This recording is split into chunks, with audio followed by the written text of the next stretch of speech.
यार सिंधी अफ़गानी पठाणनि ॾाढो गंद कयो आहे, इन्हनि जो छा कजे? हुकूमत छो इन्हनि खे वापसि नथी मोकिले? अदा जेकॾहिं सिर्फ़ु हुकूमत छॾे ॾींदा त पोइ उहो ई थींदो जेको माज़ी में थींदो पियो अचे।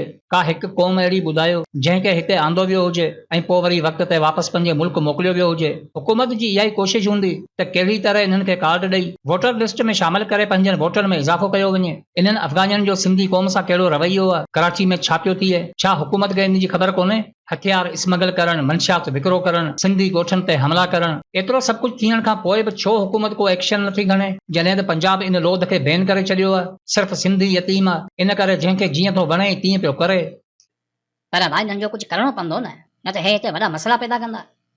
ॾिसो अदा, जेकॾहिं इन्हनि मां जान छॾाइणी आहे त सभ खां पहिरीं इन्हनि जो सोशल बाइकाट कयो, शयूं ॾियण वठणु बंदि करे छॾियो ऐं सोशल मीडिया ते ट्रेंड हलाए हुकूमत खे मजबूर कयो त इन्हनि खे वापसि मोकिले। इन सां गॾोगॾु पंहिंजे तक जे नुमाइंदनि आॾो ही सवाल उथारियो त हू असेंबली में इन मसइले खे उथारियनि। हीउ आहे इन्हनि खे कढण जो कानूनी तरीक़ो, जेको तॾहिं ई मुमकिन थी सघंदो जॾहिं असीं सभु मुतहिद थी आवाज़ उथारींदासीं। इन मसइले खे संजीदगी सां ॾिसो, हीउ को मामूली मसइलो कोन्हे। जंहिं क़ौम पंहिंजो वतन न ठाहियो उहा सिंध में कहिड़ा फाड़ा मारींदी, इहो त वक़्तु ॿुधाईंदो। बाक़ी एतिरो ज़रूर आहे त सिंध अफ़गानिस्तान जहिड़ो ॾेख ज़रूर ॾींदी। हा इहो त सही आहे अदा, पर सिंध में ॿिया बि त धारिया रहनि पिया न। जी बलोच क़ौम जा केतिरा ई कबीला हिते आबाद आहिनि।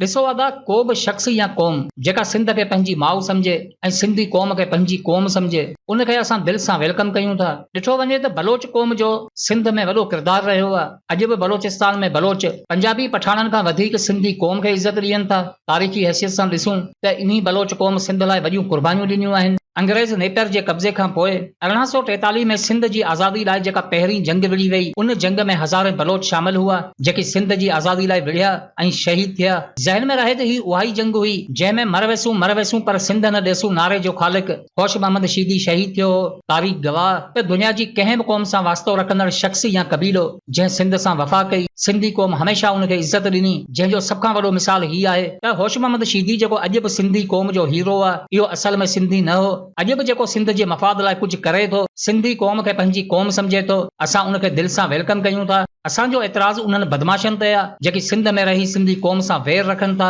ऐं धरती खे लुटियनि था। अला होश मोहम्मद शीदी सिंधी कोन, पोइ केरु हो? अदा, टालपुरनि जे दौर में हबशी गुलामनि जी तिजारत उरूज ते हुई। इन करे तारीख़ में हिकु राय इहा मिले थी त होश मोहम्मद शीदी हिकु गुलाम जी हैसियत सां टालपुर ख़ानदान में शामिल थियो। बाद में उन जी बहादुरी ऐं वफ़ादारी ॾिसी उनखे सिंधी फ़ौज में शामिल कयो वियो। पर ॿी राय इन खां मुख़्तलिफ़ आहे जेका विलियम नेपर पंहिंजी किताब कॉन्क्वेस्ट ऑफ सिंध में बि लिखे थो। विलियम नेपर लिखे थो त होश मोहम्मद शीदी गुलाम न बल्कि आज़ाद सिपाही तौरु सिंधी फ़ौज जो हिस्सो रहियो। हिन जंगी फन फ्रांसीसियुनि खां सिखियो। मिस्र में शिकस्त खां पोइ मस्कत आयो। जॾहिं सिंध जे बादशाह मस्कत जे अमीर खां हथियार ऐं तोबूं घुरायूं त उन सां गॾु होश मोहम्मद शीदी खे बि आंदो वियो, छो त हू हिकु माहिर तोपजी हो। ही अलॻि ॻाल्हि आहे त होश मोहम्मद शीदी सिंध अचण खां पोइ सिंध खे पंहिंजी माउ ऐं क़ौम खे पंहिंजो वजूद सम्झो, पर हू असल में सिंधी न हो। ही मिसाल आहे उन्हनि लाइ जेकी चवनि था त सिंधी क़ौम असांखे पंहिंजो नथी सम्झे। सिंधी क़ौम तव्हां लाइ जान बि कुर्बान करे छॾींदी, पर शर्त इहो आहे त तव्हां सिंध लाइ कुझु करे ॾेखारियो। मञूं था त असां में अञा उहा सुजाॻी नाहे, उहो शऊर नाहे जेको दौर जे हिसाब सां हुअणु घुर्जे, पर पोइ बि एतिरी सम्झ ज़रूर आहे त पंहिंजी धरती सां मोहबत कीअं कजे। पर अदा ॾिठो वञे त असां पाण बि त पंहिंजी धरती लाइ कुझु ख़ासि न करे सघिया आहियूं।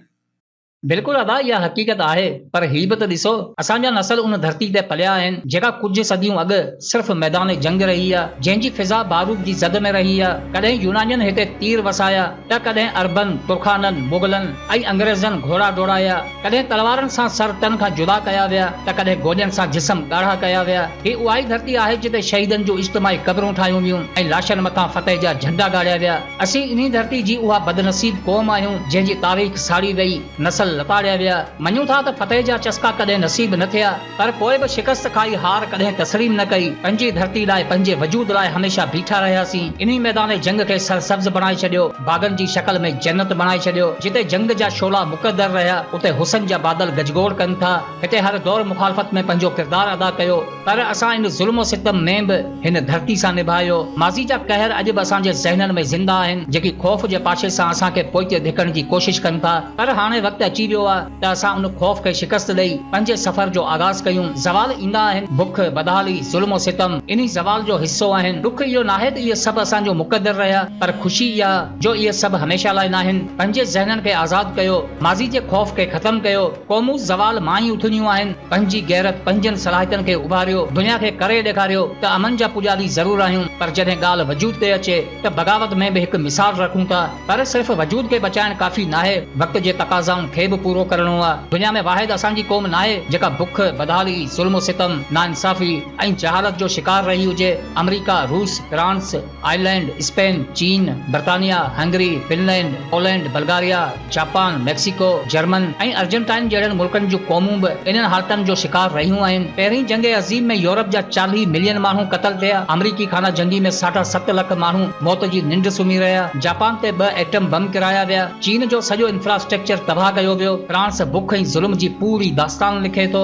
पर पोइ बि उन्हनि क़ौमनि मायूस थी वेही रहण खां कोशिश करणु बहितर सम्झो। पंजनि हालतनि ते गौर फिकर कयो, इल्म हासिल कयो, इतिहाद करे अॻिते वधियूं ऐं दुनिया में उरूज हासिल कयो। असांजी मायूसी असांजी महरूमी आहे, इन करे पंहिंजी सोच खे तब्दील करणो आहे। जेकॾहिं हालतूं हक़ में न आहिनि त सबबु असांजी सोच आहे। यादि रखो त सोच ई अमल ऐं रवैयनि खे तख़लीक़ कंदी आहे। जेम्स लेन एलन पंहिंजी किताब इंसान कीअं सोचे थो में लिखे थो त जॾहिं को शख़्स ॿियनि माण्हुनि जे बारे में पंहिंजी सोच बदिलाए थो त उन्हनि माण्हुनि जो रवैयो ख़ुदि तब्दील थी वेंदो आहे। फ्रांसीसी फ़लसफ़ी मांटीन इन्ही सोच जे बारे में ॿुधाए थो त इंसान खे कंहिं हादसे जो एतिरो नुक़सान नाहे पहुचंदो जेतिरो नुक़सान उन हादसे मुतलिक़ क़ाइमु कयल राय सां पहुचंदो आहे। असां पंहिंजे लाइ जेका राय क़ाइमु कई आहे उहा राय एॾी ख़ासि नाहे, छो त जेकॾहिं उन राय में दम हुजे हा त न असांजे शहरनि में असांजा माण्हू बेदर्दी सां क़तल थी वञा ऐं न वरी असांजे ॻोठनि ते धारियनि हथां हमला थी वञा। करोड़नि जी आबादी ते चंद बदमाश बदमाशी कनि था ऐं असां ख़ामोशी सां बसि तमाशो ॾिसूं था। असांजी गैरत असांखे ललकारे थी, छो त ताक़त सां मुक़ाबिलो करणु असांजी फितरत रही आहे।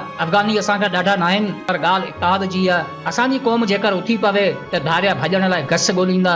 ज़हन में रहे त ज़ाहिरी अमल पधरा हूंदा आहिनि, पर साज़िशुनि जा नतीजा देर सां ईंदा आहिनि। अॼु जेको कुझु थिए पियो असां लाइ ख़ासि इन करे न आहे छो त इन जा नतीजा असां खां पोशीदा आहिनि। अॼु जी ख़ामोशी असांजे ईंदड़ नसल लाइ अज़ाब आहे जेको वहशत में परवान चढ़ंदो ऐं दहशत में साह खणंदो। मञूं था त कंहिंजे अंदर जी ख़बर नाहे पवंदी, पर माण्हुनि जा लहजा उन्हनि जी नीयत ॿुधाइनि था। मुफ़्त में कामयाबी नाहे मिलंदी, मंज़िल ते पहुचण लाइ सफ़र करणो पवंदो आहे। हीअ फ़िक्र न कयो त असांजो माज़ी दहशत जी दास्तान आहे, बल्कि हीअ तसवर कयो त असांजी मंज़िल ख़ुशहाली आहे। दर्दनि खे दिलियुनि में सांढे ज़िंदगी जो सफ़र करणु असांजो नसीब नाहे। हर ज़ुल्म खे बर्दाश्त करणु असांजो ठीको नाहे। सुकून सां पंहिंजी धरती ते रहणु चाहियूं था, छा अहिड़ी ख़्वाहिश रखी असां को ॾोह कयूं था? ही साज़िशूं, ही नफ़रतूं छा सम्झी असांखे तोहफ़ो ॾियो था? वक़्ती ख़ामोशी ज़रूर हूंदी, पर वजूद में मुर्दा गैरत नाहे। यादि रखो त ख़ामोशी खे जहालत सम्झी ज़ुल्म जी रफ़्तार न वधायो, छो त क़ौम सुतल ज़रूर आहे, पर सिंध धरती यतीम नाहे।